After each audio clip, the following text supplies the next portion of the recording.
Hello everybody and welcome back. Good to talk to all of you again today, and today I've got another replay for all of you. And it's from Kingpin 61 again. And it's on Shatter again. At least he's not playing Montana this time. He's playing the Kid, Tier 8 Premium US Destroyer. And of course at the start, Kingpin spawns pretty close to where the sea cap is, and as pretty much to be expected from a destroyer, he's probably going to shuffle right down to that big island around E7, F7, well actually E7 on this side, and really just sort of hold that area and prevent the enemy team from capping it, and if lucky, maybe Kingpin's going to be able to grab the cap for his team. There's also an allied destroyer, E46, with the exact same idea, coming to the sea cap here. And really, as long as these two destroyers play somewhat conservatively, a little bit more passive, using this big rock as cover, there's not much the enemy team can do to them, especially because this game has no carrier.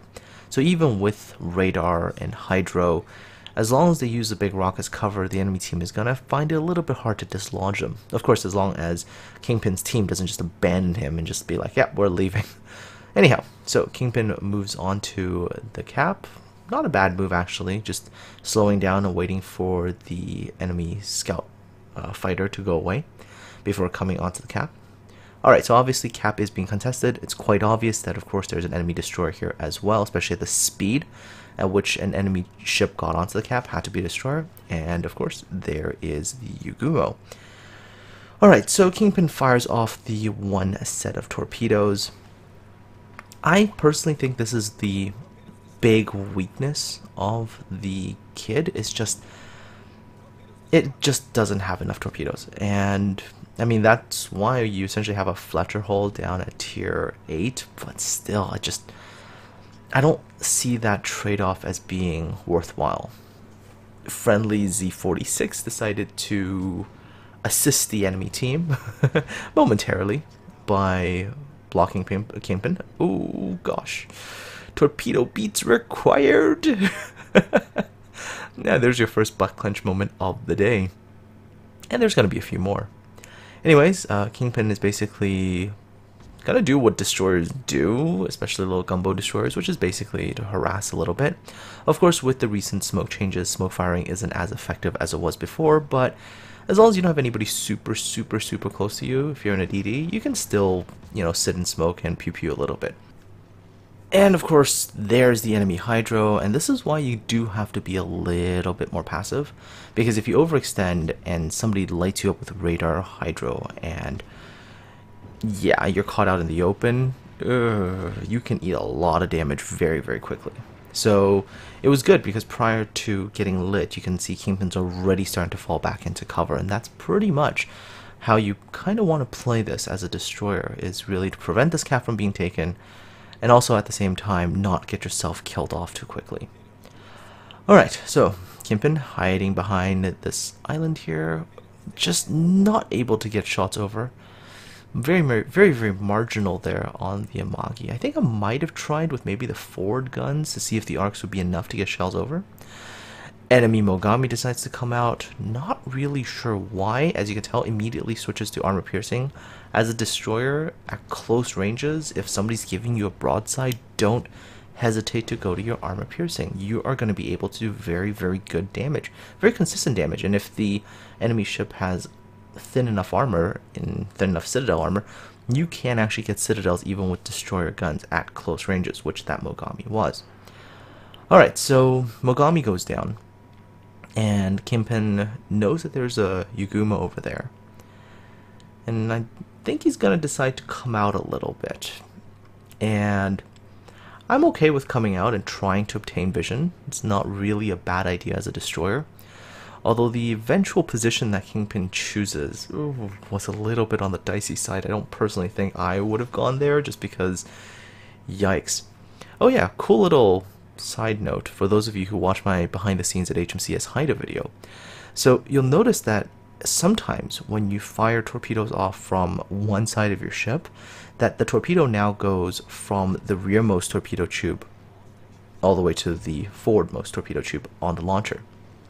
And this was something that at HMCS Haida we had I believe it was the museum, either the museum historian or the curator, I'm not sure which one, I can't remember, pointed out that in real life, when they fire torpedoes, they always would fire the rear one first while the ship was in motion, because you don't want the torpedoes to be hitting, the previously launched torpedo.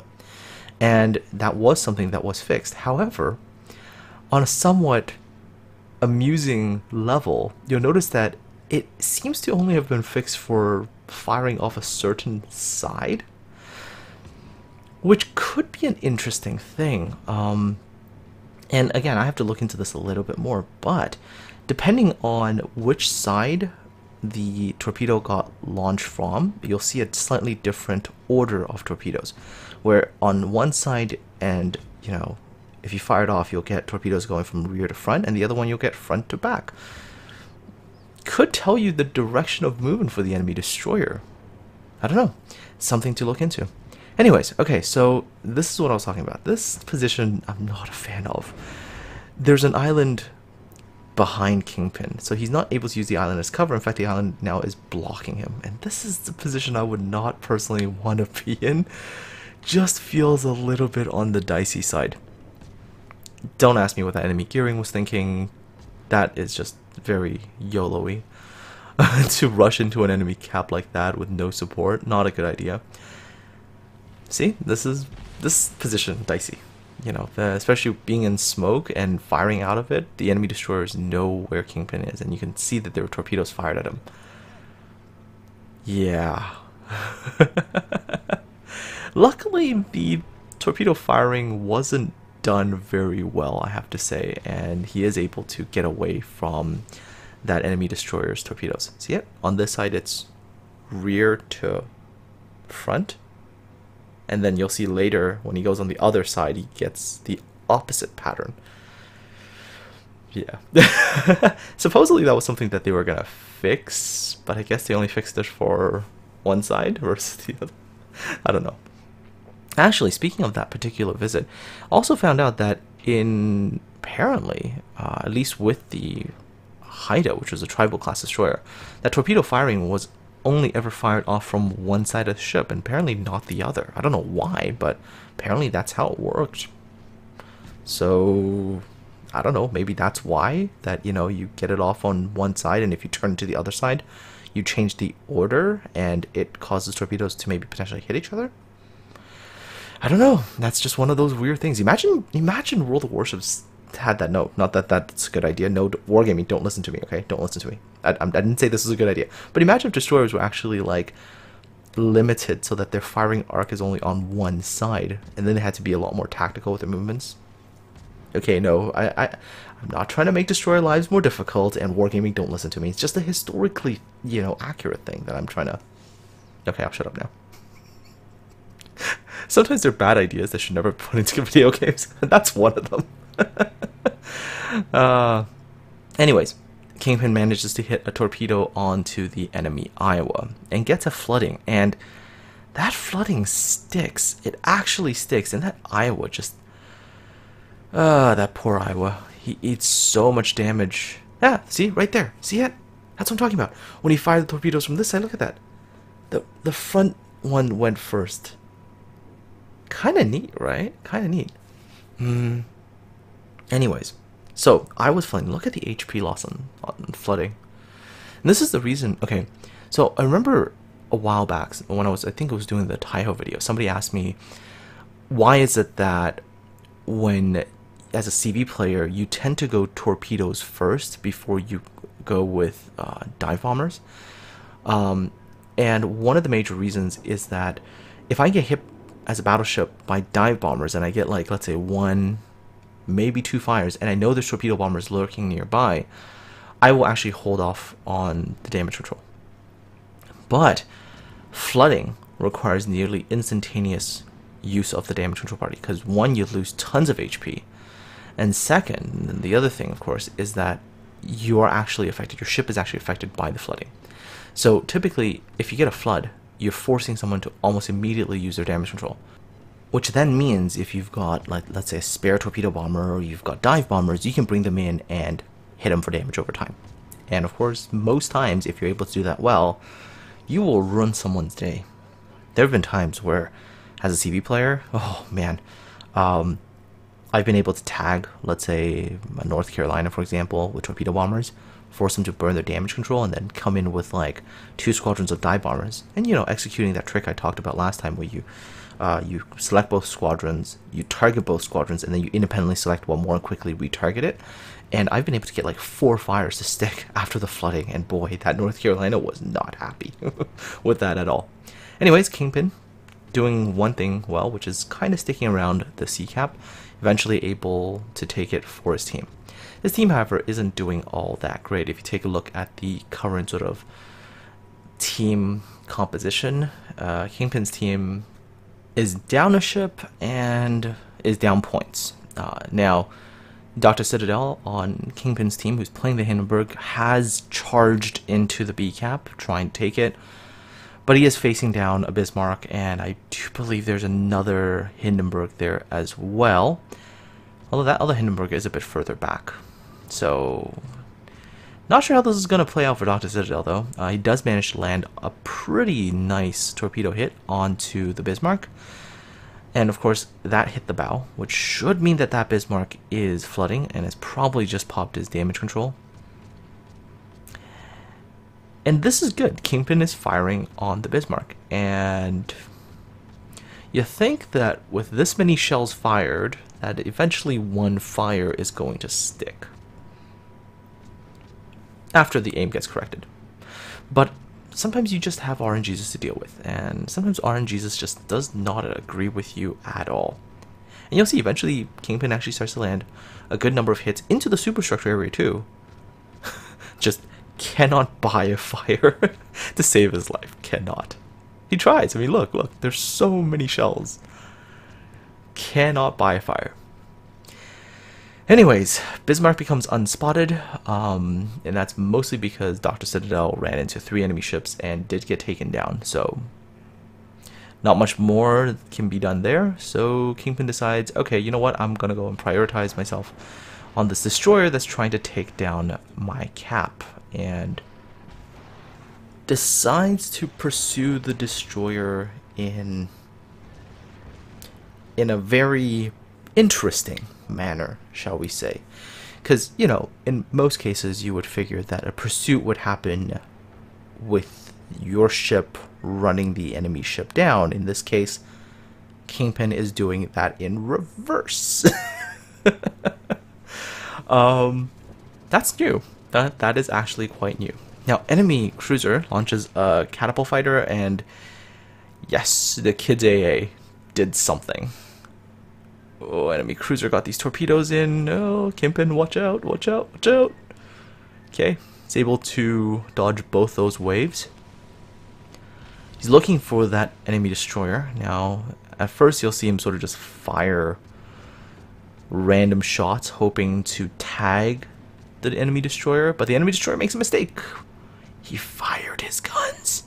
He fired his guns, and even though he can't spot him, is able to land a couple of blind shots, and there goes that Yugumo. So, still things are okay. At least there's no more stealthy enemy ships that can spot Kingpin. Kingpin should now be able to have the detection advantage on every other enemy ship. So, assuming he has enough time, he might be able to just cap the enemy team out, maybe, but time, there's just not enough time because there's only 5 minutes, and the enemy team does have a positional advantage right now in terms of where they are. If you take a look, they have ships well positioned at the B cap, and at this particular time, had the enemy ships, because right now in Kingpin's team there's only a Zhao and him left. If the enemy Hindenburg and the enemy Henri just passively holds down the B cap, they just decide to hold the B, not charge in, not rush in, do none of that stuff, just hold it, they will win. Because it's not easy for a single Zhao and a single tier 8 destroyer, especially one that has limited torpedo armament, to basically go and try to take that particular cap. But the Hindenburg decides to be a little bit more aggressive and decides to charge forward. He's got his Hydro up, so that allows him to spot.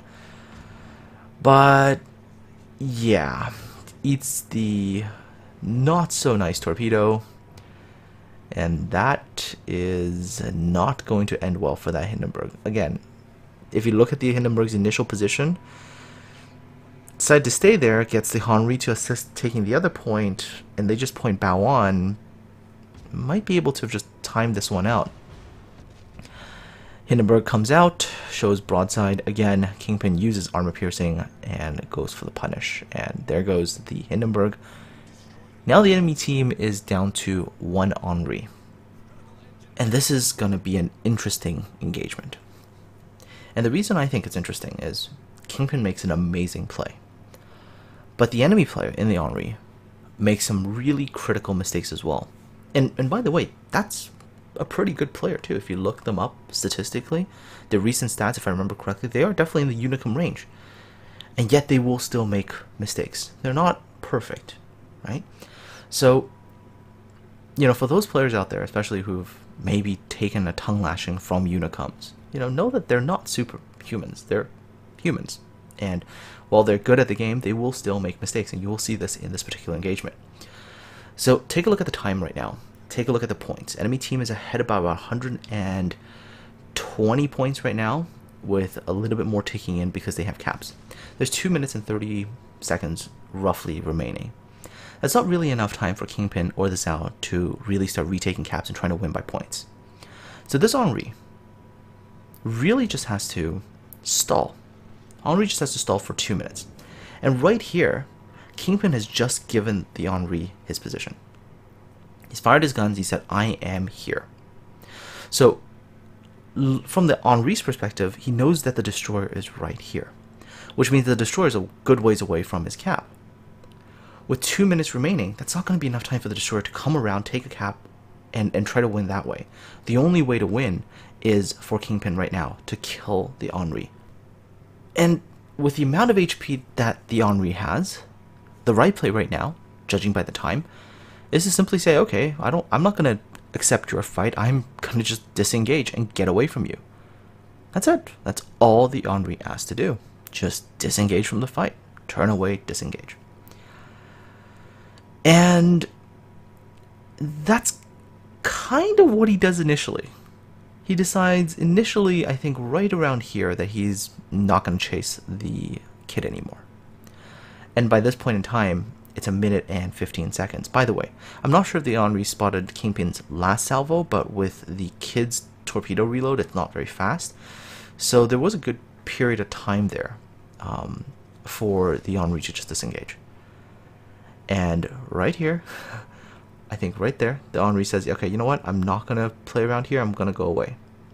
And that's the right call, because there's no time left. There's 1 minute left. He's got the points advantage, quite a big amount of points advantage. Don't fight it. Just leave. And Kingpin pulls some kind of like Jedi mind trick or something and decides at the very last second, pew pew, I'm going to fire my guns. And it works. The Jedi mind trick works. The Henri takes a few hits from a kid and was just like, okay, I'm turning around to kill you. And he turns around to get his guns on target. Why, I have no idea, but he turns straight into that single salvo of torpedoes that Kingpin fires. That's all I can call it. It's a Jedi mind trick. You will turn into my torpedoes. And that is what the Henri does. And with about, I believe, 9 seconds left on the clock, actually, no, 8 seconds left on the clock, with his team down by a ton of points, he's able to sink the Henri and claim the victory for his team. Bravo, Kingpin. Good play there. That end play there, that's amazing. Anyways, here we go. Final result screen. Over 1 million credits, 10,000 experience, 504 free experience. There is Dreadnought, Witherer. There is Liquidator, High Caliber. 2,692 base experience. So that's very, very nice base experience. Damage-wise, quite good if you take a look. Good distribution damage. Some from torpedoes, some from flooding, some from fires, some from guns. Total credits earned with premium, 900,000. And that honestly is a really sweet amount of credits to be earning in one battle. Anyways, folks, I hope you enjoyed another replay from Kingpin. If you have your own awesome replays where you make nice plays and whatnot, make sure you send it to me. To send it to my email, I'm pretty sure that's usually in the video description. If it's not there and I missed it, check the About page. I'm pretty sure it's there as well. Anyways, folks, hope you have yourselves a good one. Take care, have yourselves a great weekend, and I will talk to all of you again next time.